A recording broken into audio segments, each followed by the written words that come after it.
Okay, so itong nandito ngayon, we are about to discuss the economic order quantity.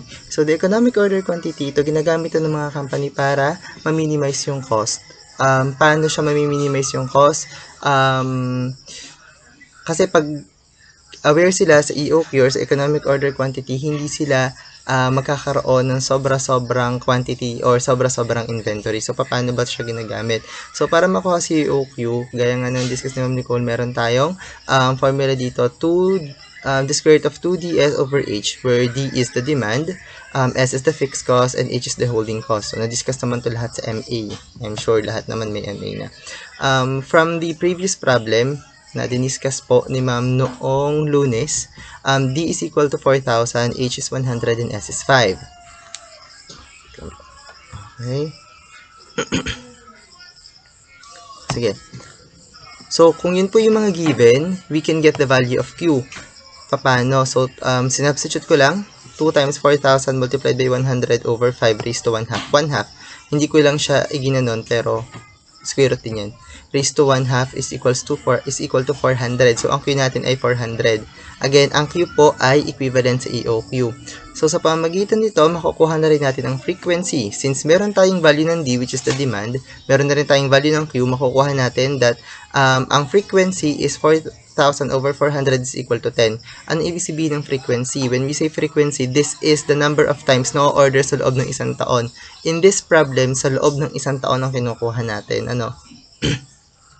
Tapos, paano naman po natin makakuha si optimum reorder interval? Ano naman ito? Si optimum reorder interval naman is yung pagitan ng bawat order. Gaano katagal umorder? Or pagitan ng one order from the previous order.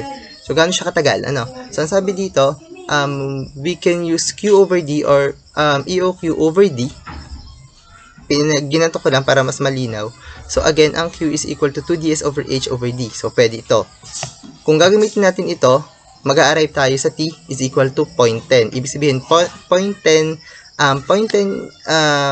ganun katagal ka bago mag-order ulit. Pero ano yung exact quantity? Ang hirap naman ng 0.10. Ano? So, i-convert natin siya sa days. Paano natin siya i-convert sa days? Ganito lang siya. So, since t is equal to 10, we can multiply t from the number of production days. Okay? Si number of production days, so ito, i-note na lang natin siya as t days is equals to 0.10 times 260. Ang number ng production days ay depende sa company. Pwedeng 260, pwedeng 250, pwedeng 360, depende sa company yan. Ano? Malay natin, ang company may sarili silang holiday or ganyan. So, pag dito, multiply natin siya is 26. Again, sabi ko nga po, pwedeng, kung 360 ang ginamit nyo, edi, 365 ang ginamit nyo, edi 36.5 days. Kung 250, edi 25 days. Yun yung pag-ita ng isang order to another. Pero kung gusto nyo ng mas madali po, ito siya. T days is equal to the number of production per year over N. So, 260 days ang ginamit natin dito. So, 260 days din tayo dito. 260 days over N, which is 10. Ibig sabihin, ang optimum order interval natin is 26 days. Okay po. So, kung mag-place ako ng order ngayon, or kung makaka-receive ako ng order ngayon, then for the next 26 days, makaka-receive ako ulit. And then after next 26 days for the entire year. And that will be 10 times in a year.